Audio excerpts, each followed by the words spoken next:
porque vamos a hablar de aquel que nació para morir en la cruz por nosotros. Entonces la Epifanía es aparición o manifestación, y esta es la primera manifestación de Jesús a los gentiles.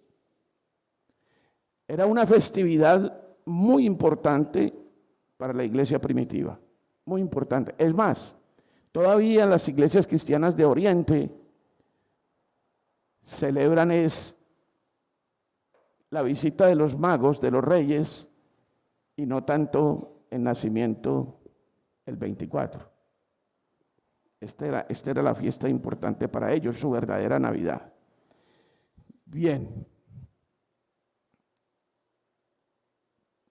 Encomendémonos al Señor una vez más. Padre Celestial, que tu Santo Espíritu esté con nosotros. Cuídame en lo que diga, en lo que pronuncie, en lo que proclame. Ayúdame con tu Santo Espíritu. Que mis maldades no interfieran ni intervengan en la exposición de tu bendita palabra. Estoy aquí en la justicia de Cristo, no en la mía. Y por favor, a mis hermanos, dales un corazón y una mente dispuestos, no solo para oír, sino para hacer tu palabra. En el nombre de Cristo Jesús, amén. ¿Qué podríamos aprender nosotros de esta celebración y de este suceso bíblico? Muchas cosas. Como siempre, la Escritura es una mina inagotable e infinita de enseñanza y de conocimiento. Podríamos aprender, por ejemplo, acerca de los estudiosos y los dedicados a escudriñar las Escrituras en una misteriosa búsqueda de Dios. Podríamos estudiar sobre eso, comparándolo con la indiferencia que muchas veces nosotros tenemos frente al tema, a pesar que tenemos la Biblia en nuestras manos. Podríamos aprender de estos sabios tan acuciosos de investigar y de aprender, de saber y de encontrar al Mesías. Sabios de tierras muy lejanas, no judíos, interesados en la religión judía. ¿Por qué? ¿Por qué nos interesamos en el cristianismo alguna vez en la vida? ¿Y por qué se interesa alguien por el evangelio? Claro, la respuesta es muy sencilla, es obra soberana de Dios. Él es el que prepara el corazón de las personas y Él es el que prepara sus obreros para que lleguen a esas personas. Podríamos aprender sobre el milagro de la estrella.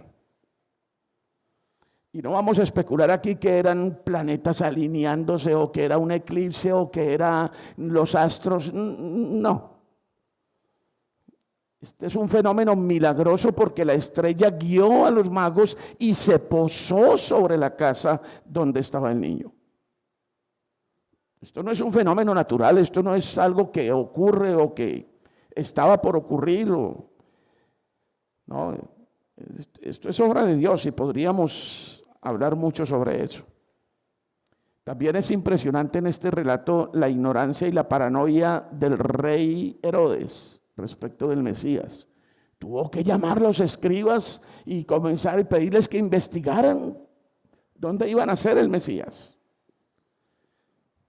Y podemos también estudiar sobre la indiferencia de los escribas respecto de la profecía acerca de la venida del Mesías. Ellos le dijeron al rey, está escrito esto, pero no les importó. No se inquietaron con el asunto. No hicieron ese viaje tan cercano entre Jerusalén y Belén para ir a ver al Mesías, como si los magos, ese enorme viaje desde Oriente para encontrar al rey de los judíos. Podríamos estudiar sobre los regalos, su significado, su propósito. Los que meditaron con nosotros en la celebración de Navidad aprendieron sobre todas estas cosas. Nicolás nos compartió mucho sobre este pasaje. Podemos aprender que en el pasaje de Mateo 2, y ojalá tengan la Biblia abierta ahí un ratico, en ese pasaje en Mateo 2, el protagonista del texto es el niño. ¿Por quién preguntaron los sabios cuando llegaron? Si miran ahí el versículo 1. ¿Dónde está el rey? Sí, el rey de los judíos. ¿A qué venían estos sabios desde tan lejanas tierras? A adorarlo. En el versículo 9, si lo miran ahí, ¿dónde se detuvo la estrella milagrosamente? ¿Dónde? ¿Dónde estaba quién? El niño. Miren que la Biblia lo dice claramente, el niño.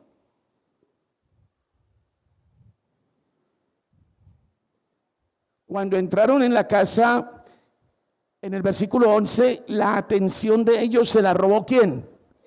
El niño.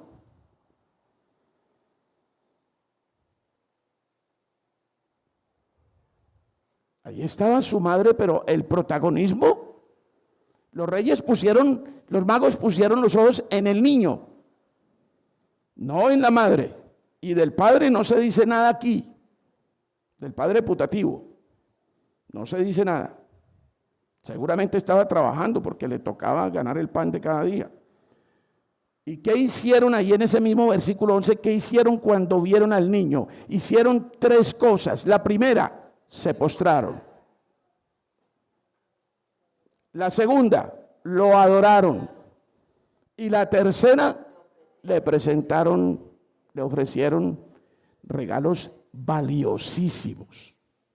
No fue cualquier cosa, no fue una agenda o un lapicero, no. Y con un significado extraordinario. Cuando el niño corría peligro por la maldad de Herodes, ahí en el versículo 13, pongan los ojos en el versículo 13.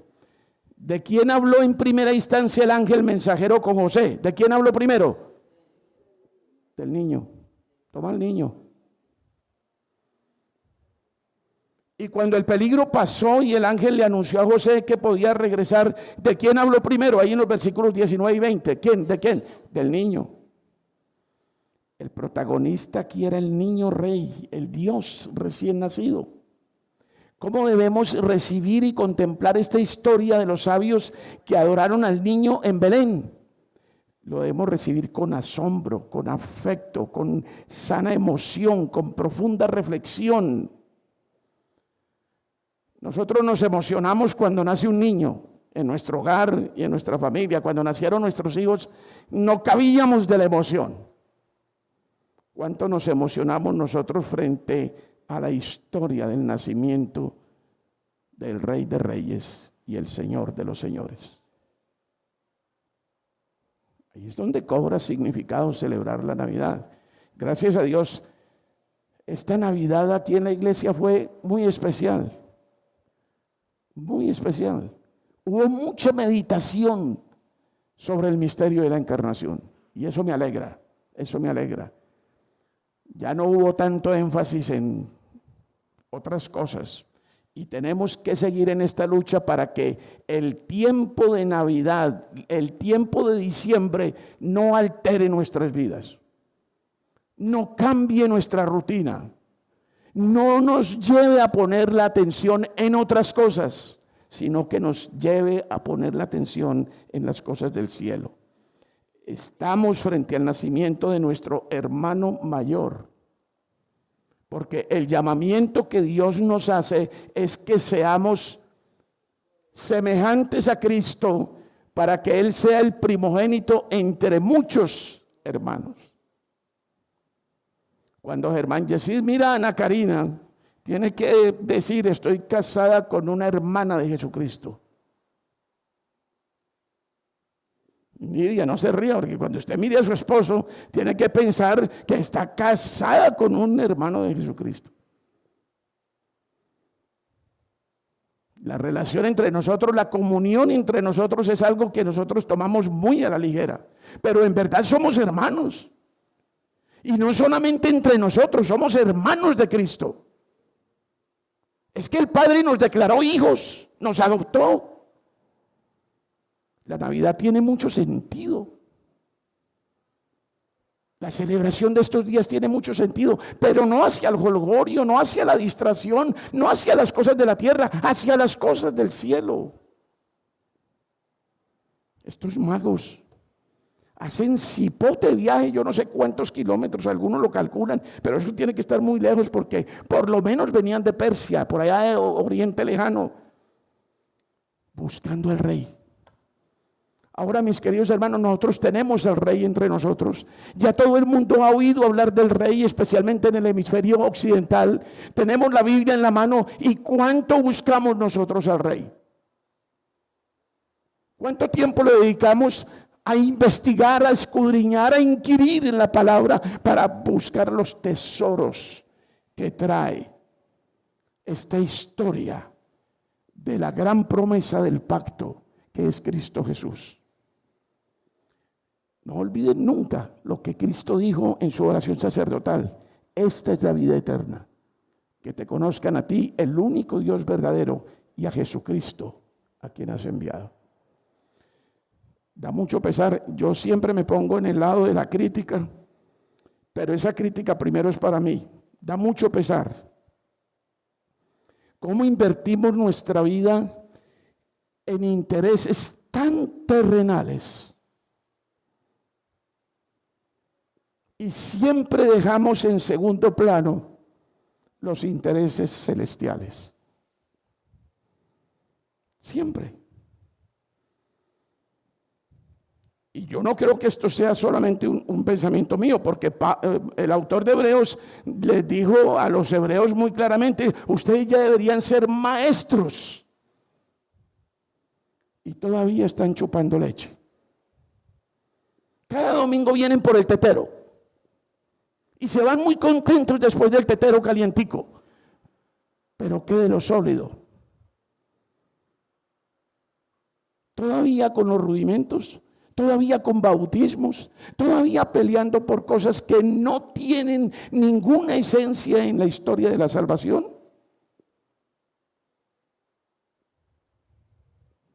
Miren estos hombres, sabios. A veces les decimos reyes. La narración evangélica, además podríamos aprender eso, la narración evangélica del nacimiento escrita por Mateo tiene unas interesantes diferencias con el evangelio de Lucas. Si ustedes leen en Lucas la historia que Lucas pone sobre el nacimiento, hay enfoques muy diferentes. Claro, Mateo estaba interesado en que los judíos supieran que Jesús de Nazaret era el Mesías. Y Lucas, el historiador, detalles de la historia. Pero mire, Lucas nos habla de pastores y nos narra con descripción extraordinaria lo que pasó con los pastores cuando el niño nació. Mateo nos habla de los magos. Mateo le dice a los judíos: mira, es tan cierto que este es el Mesías que los sabios de Oriente vinieron para reconocerlo y para adorarlo. Lucas nos lleva en su narración al establo, a un lugar para animales donde solamente pudieron hospedarse María y José y donde nació el niño. Pero Mateo nos lleva al palacio de Herodes y nos describe cuánto impacto causó la noticia de que había nacido el rey de los judíos en el rey Herodes. Lucas nos lleva al pesebre. Mateo nos muestra al niño en una casa recibiendo preciosos regalos dignos de un rey donde se posa la estrella. En lugar de visiones angélicas, de las cuales nos habla Lucas nos habla mucho de la visión y la aparición de ángeles y de apariciones extraordinarias. Mateo nos habla de sueños. En Mateo 1:20 hay un sueño, en Mateo 2:12 hay un sueño, en Mateo 2:13 hay un sueño, en Mateo 19:20 hay un sueño, en Mateo 2:22 hay un sueño, sueños. Y de paso les digo, hermanitos, no se ilusionen de que Dios hoy se comunica por medio de sueños. Olvídense de eso. Eso ya se acabó. La revelación está completa. Lo que Dios quería que nosotros supiéramos está completa. Ya no hay más revelaciones. Ahora, alguno de ustedes dirá, no, pero es que el Señor nos avisa de ciertas cosas. Cuidado, vaya a Hechos 1:7 y verá que el Señor, cuando le preguntaron, Señor, ¿restaurarás el reino en esta época? Y el Señor le dice a los discípulos, las sazones y los tiempos no son para ustedes, están en la sola potestad del Padre. Así que mucho cuidado con los tiempos y las sazones de los tiempos, porque hay muchas personas que todavía creen que sueñan y que están recibiendo de Dios un mensaje. El mensaje de Dios está aquí. En vez de ponerse a soñar, abra esto y escudriñelo. Aquí está la palabra. Aquí está la revelación y está completa.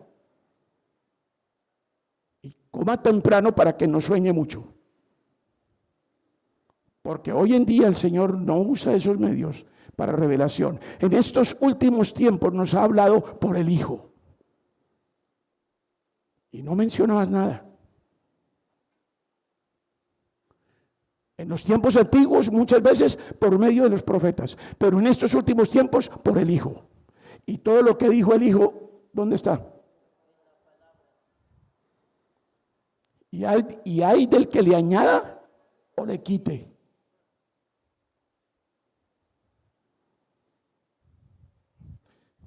Pero este es otro contraste en la narración de Lucas y de Mateo. Mateo meticulosamente nos describe en la historia del nacimiento detalles sombríos y difíciles. Mateo nos habla del misterioso embarazo de María. Y nos habla de la intención de José de dejarla. Mateo nos habla de la matanza de los niños en Belén, tratando de aniquilar al recién nacido. La familia de Jesús fue desplazada forzosamente hacia Egipto. Cuando regresan, no pueden volver a Belén porque hay un rey que es peligroso. Entonces, otra vez en sueños, un ángel le indica a José que se vaya para Nazaret. Hermanos, hay un paralelo muy interesante en esta historia entre Jesús y Moisés. Los niños hebreos también fueron amenazados, ¿no? Pero antes de eso, el faraón, porque quiero que vean cómo los estadistas se asustan cuando se sienten amenazados. Y no hay cosa más peligrosa que un estadista asustado. Porque comienzan a tomar decisiones completamente erróneas e injustas. ¿Qué fue lo que hizo el faraón cuando vio que ese pueblo crecía y crecía y crecía y era grandísimo? Y como no conocía a José, dijo, uy, si estos se rebelan, me quitan el poder. ¿Y cuál fue la orden? Póngale más trabajo. El faraón a los israelitas. Y les pusieron más trabajo y más se multiplicaban. ¿Cuál fue la otra orden? Dijo, llamó a las parteras y le dijo, cuando ustedes atiendan una judía y nazca un varón, mátenlo. Las parteras no le hicieron caso a Faraón y siguieron creciendo los niños hebreos. ¿Y cuál fue la última orden? Cuando nazca un niño hebreo, varón, tírenlo al Nilo, que se lo coman los cocodrilos. Y así como Herodes atentó contra Jesús, el faraón atenta contra Moisés, el Señor lo favorece, el Señor se lleva a Jesús para Egipto, pero después el Señor en el desierto le dice a Moisés, vuelve, vas a ser mi instrumento para liberar al pueblo. Y él le dice, ¿cómo me va a mandar a Egipto? ¿No es que ya me quieren matar? Y él dijo, no, los que te querían matar se murieron. ¿Qué fue lo que le dijo el ángel a José? El que quería matar al Señor ya se murió. Vuelve. Pero vamos a centrarnos rápidamente en los minutos que nos quedan para el sermón. Claro que no tenemos afán, ¿no? Mañana es festivo. Vamos a centrarnos en dos cositas. Vamos a centrarnos en dos cositas.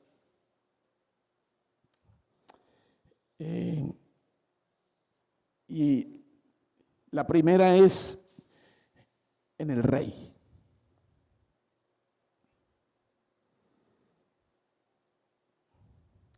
El advenimiento de Cristo y su paso por esta tierra siempre giró alrededor de ese concepto, rey. La adoración de los magos, por supuesto, es una manifestación muy clara del reconocimiento de que Cristo es rey. La alarma de Herodes frente a la inquietud de los magos, ¿dónde ha nacido el rey de los judíos? Y poco antes del fin, en la entrada triunfal de Jerusalén, se cumplió una profecía que describe la forma como entró el rey a Jerusalén. Mateo 21:5. Dice: decida la hija de Sión, he aquí tu rey viene a ti, manso y sentado sobre un asna, sobre un pollino, hijo de animal de carga. Y Cristo no impidió ese homenaje. Recuerde que cuando los fariseos hicieron el reclamo, el Señor les dijo: si yo le digo a esta gente que se calle, las piedras van a gritar. Luego, al final del Evangelio de San Mateo, por favor vayan a Mateo 27, pongan sus ojos ahí en Mateo 27.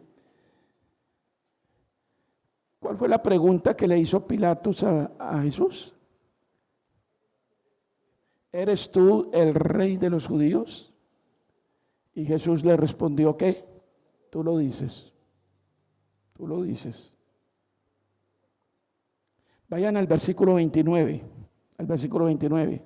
Cuando los soldados le escarnecían, ¿qué era lo que decían? ¿Salve qué? Rey de los judíos. Claro, era en burla. Pero después tendrían que admitir y tendrán que admitir que era verdad. Y si ponen sus ojos en el versículo 37, ¿cuál fue el letrero que Pilato ordenó que se pusiera sobre la cabeza de Cristo en la cruz? Este es Jesús, el rey de los judíos. Esta condición de rey siempre estuvo presente en la vida y la muerte de nuestro Señor.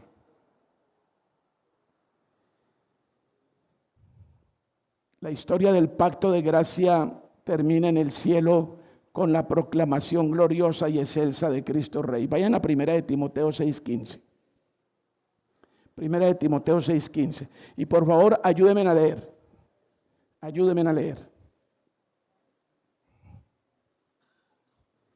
1 de Timoteo 6:15.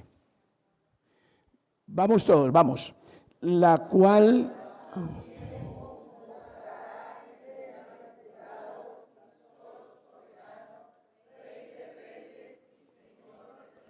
Entonces mostrará ¿a quién? Al bienaventurado y solo ¿qué? Soberano, Rey de reyes y Señor de señores. Los que siguen preocupados por el gobierno, tranquilos. El verdadero soberano, el verdadero Rey de reyes se llama Jesucristo. Y vayan a Apocalipsis, capítulo 17, versículo 14. Vayan a Apocalipsis. ¿Cómo está terminando esta historia del pacto? Y ya en la eternidad. Capítulo 17, versículo 14. Vamos todos. Pelearán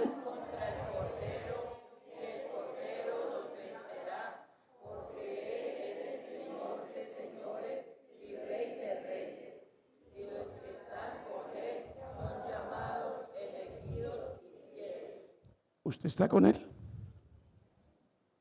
¿Usted es elegido? ¿Usted es fiel? Si tiene dudas, vaya a Romanos 8. No estoy diciendo que lo busquen. Vaya a Romanos 8.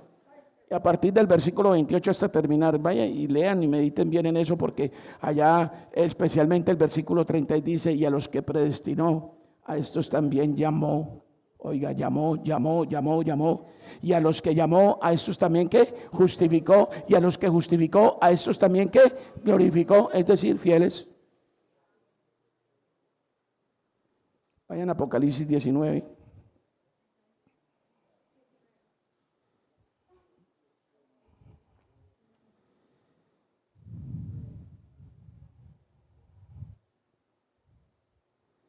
El versículo 16. El versículo 16. Cuando estén aburridos me avisan, ¿no? Yo. Bueno, 16. Todos. Y en su vestidura.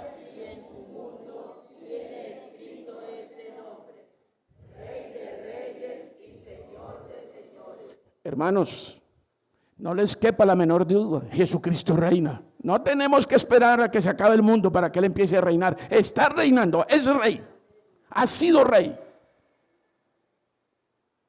Y si no reina en su corazón y en su vida, hay problemas. Porque usted no solo puede aspirar a aceptar a Cristo como Salvador, tiene que aceptarlo como Señor.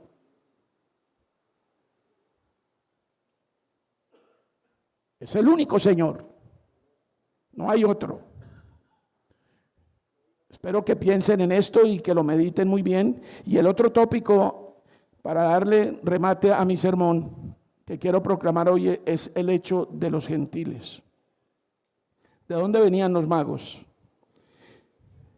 Posiblemente de Persia, del Oriente. ¿Por qué un viaje tan extenso y agobiante? ¿Cómo oyeron del Mesías prometido?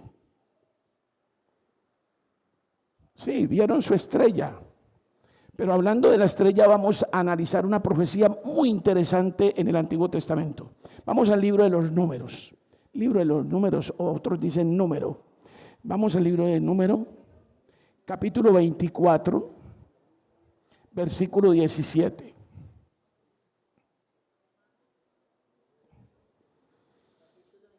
Capítulo 24, versículo 17. Ahora, les quiero adelantar el contexto de este versículo. Esta es la profecía de un señor que se llamaba Balaán. Profeta. La Biblia lo reconoce y lo tiene ahí citándolo. Pero ¿saben una cosa? Balaán no creía. No creyó nunca. Ese degenerado le pidió tesoros y plata para maldecir a Israel. El pecado de Balaán es el pecado que cometen aquellos ministros que por plata cambian el mensaje. Pero profeta. Por eso, hermanos, cuando el Señor Jesucristo en Mateo dice, en aquel día unos me dirán en tu nombre profetizamos. Hermano, eso no implica que es salvo. A la final les diré, apartados de mí, hacedores de maldad, que no os conozco. Otra vez, la sola escritura. Aquí está la profecía. Hoy tenemos este mundo lleno de profetas. Y profetizan al oído. Y le dicen lo que le va a pasar. Mentiras. El profeta, Números 24, 17, Balaán, mire lo que dice. Lo veré, mas no ahora.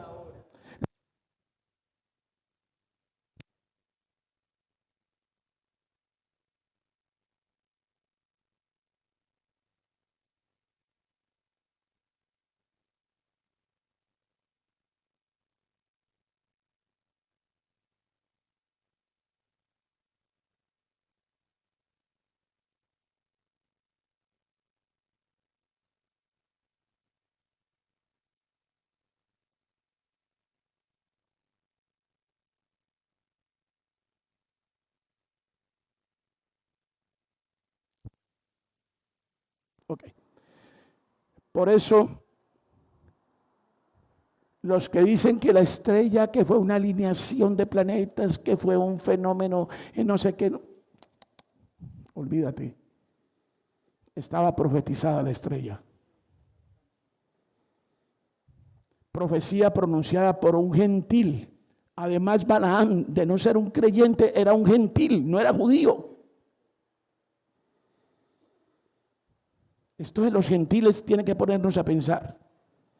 ¿Por qué se llenaron de gozo los gentiles magos que venían de Oriente? ¿Por qué se llenaron de gozo al ver la estrella? ¿Por qué estaban tan seguros de que era un rey? ¿Y por qué lo adoraron como a Dios? Muy seguramente habían oído de los judíos la profecía. Conocían la Torá, conocían los profetas, escudriñaban, de alguna manera supieron de eso. Alguien fue y les contó. Vayan a Romanos 10, versículo 14. Ya voy a terminar. Estamos en día de reposo. Gracias, hermano. Romanos 10, versículo 14. Romanos 10, versículo 14. Y póngale atención a este versículo porque debe ser para cada uno de nosotros. ¿Cómo pues invocarán a aquel en el cual no han creído? ¿Y cómo creerán en aquel de quien no han oído? ¿Y cómo oirán sin haber quien les predique? Ay, ay, ay. ¿Por qué los religiosos y eruditos de Jerusalén no se inmutaron para ir en un viaje tan corto, para ir a ver al Mesías, cerciorarse que había llegado? ¿Por qué Herodes, pese a su preocupación paranoica por su reino, por su trono, tampoco fue? ¿Recuerdan los 3 pasos de Lucas? El que viene a mí, oye mi palabra y la hace, ese es el que está sobre la roca. Juan 3:15, para que todo aquel que en él cree no se pierda, mas tenga vida eterna. Pero ¿cómo van a creer si no hay quien predique? Ellos serán gentiles. Ahora, en griego, la palabra magoi significa sabio. ¿Por qué magos? Tal vez por la palabra griega. Quizá eran miembros de una casta sacerdotal de la antigua Persia, posiblemente seguidores de Zoroastro, un líder espiritual pakistaní.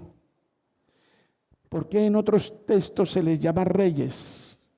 Rápidamente, vayan a Salmos 72:10, que lo leyeron hoy, ¿no? Salmos 72:10 y 11, rápidamente. Rápido, porque tengo que concluir. Rápido, 72:10 y 11. Los salmos están en la mitad de la Biblia, más o menos. Salmos 72:10 y 11. Todos, vamos, todos. Los reyes de Tarsis.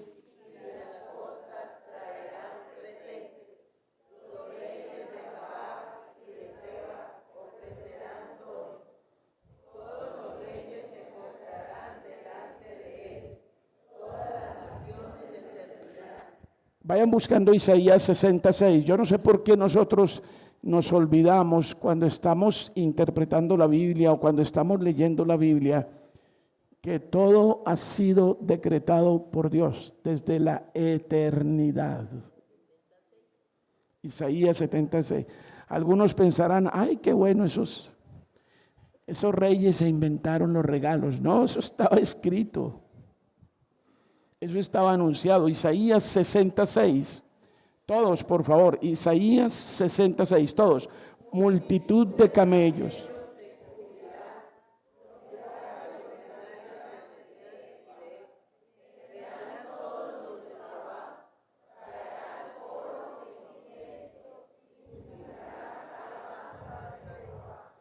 Nada es por sorpresa. Nada es improvisado en el plan de Dios. Está decretado. Está hecho. Y hablando de gentiles, ¿se acuerdan del centurión que pidió sanidad para su siervo?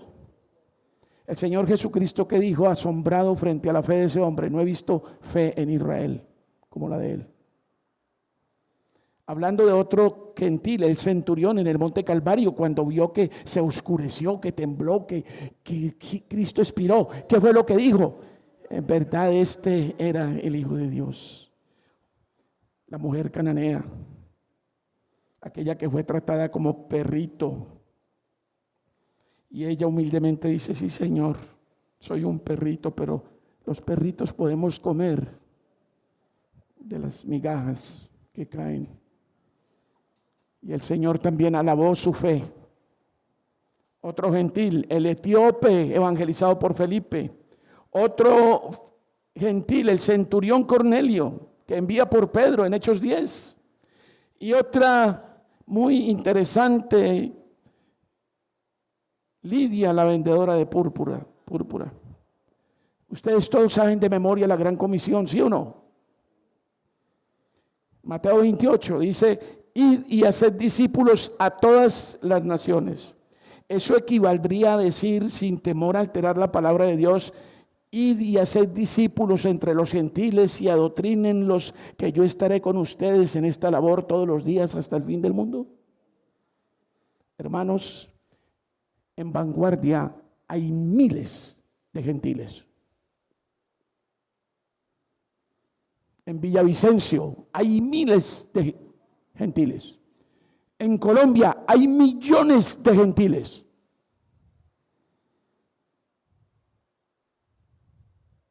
¿Qué hacemos con ellos?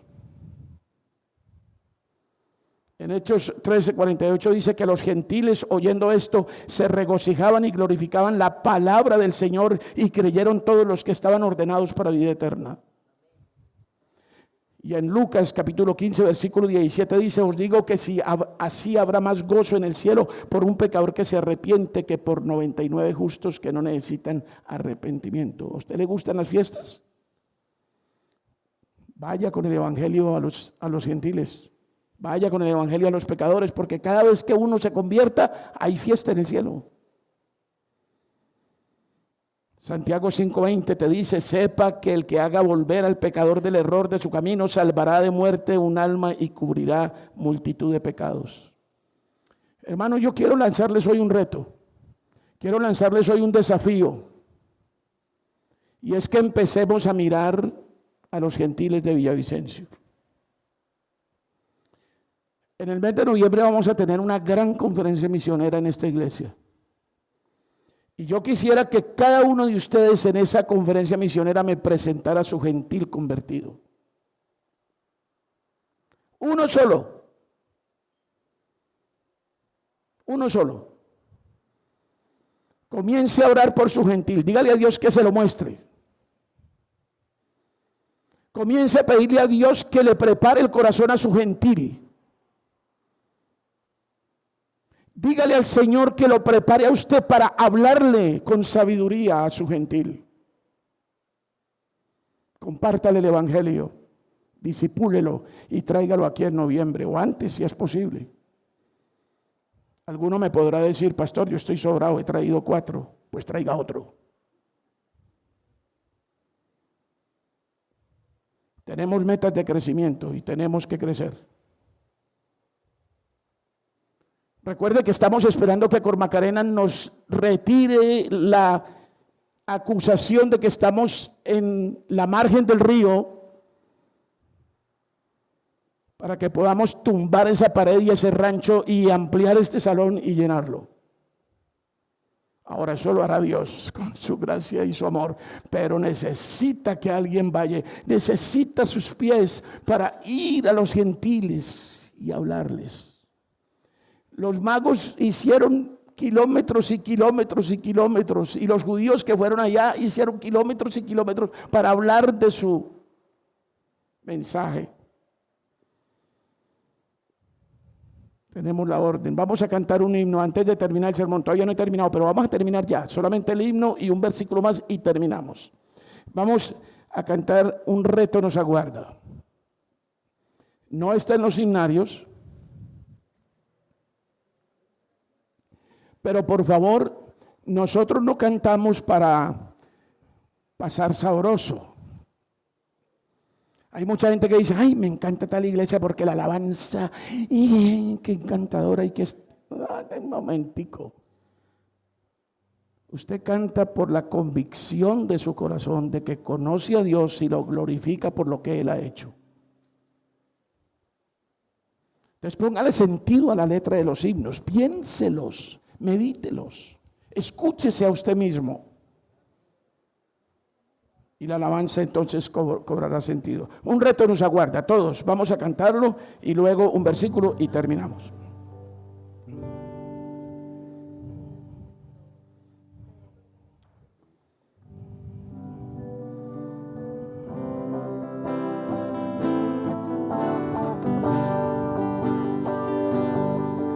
Un reto nos aguarda aún sin terminar.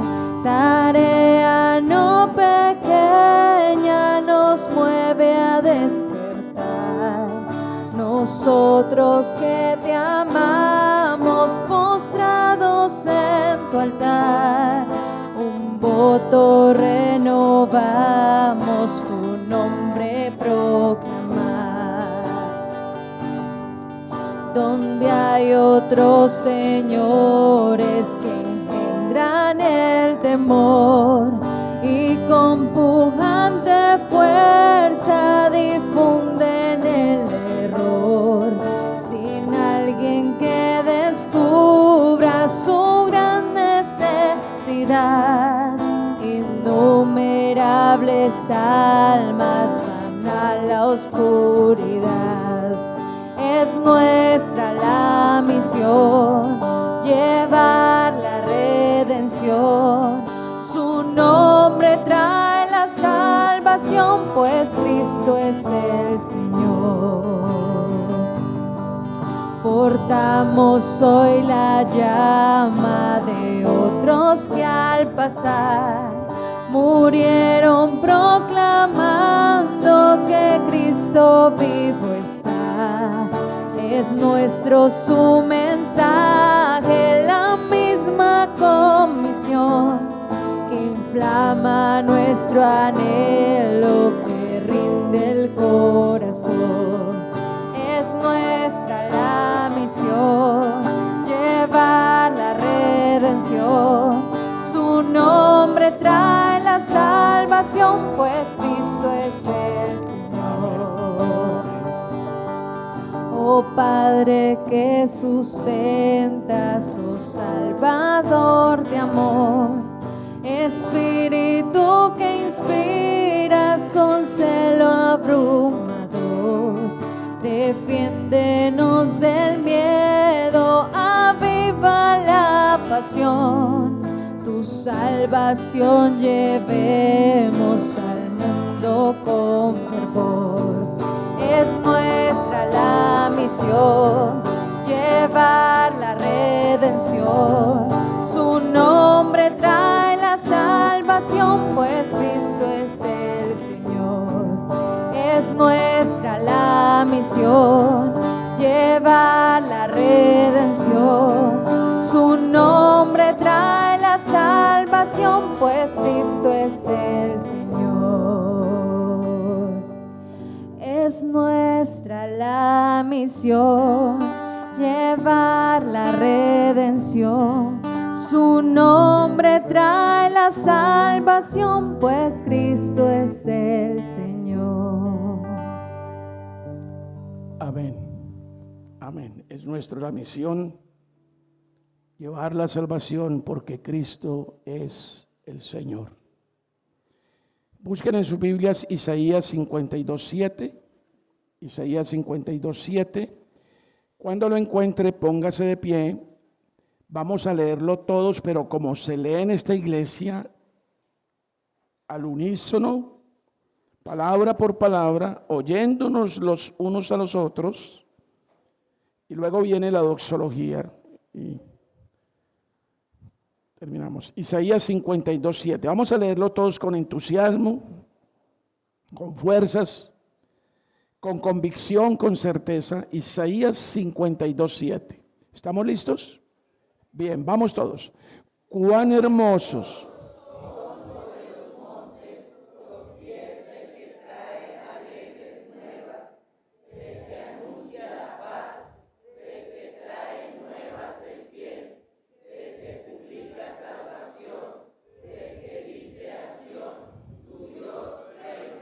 Permanezcamos de pie. Padre celestial, que no solo seamos oidores de tu palabra, sino hacedores de ella. Padre, danos pies hermosos sobre los montes. Llévanos a Villavicencio con las alegres nuevas de los que anunciamos la paz, de los que traemos nuevas del bien, de los que publicamos salvación, de los que decimos por todas partes, nuestro Dios reina. Ayúdanos para que otros escuchen y crean. Te lo pedimos en el nombre de Cristo Jesús. Amén.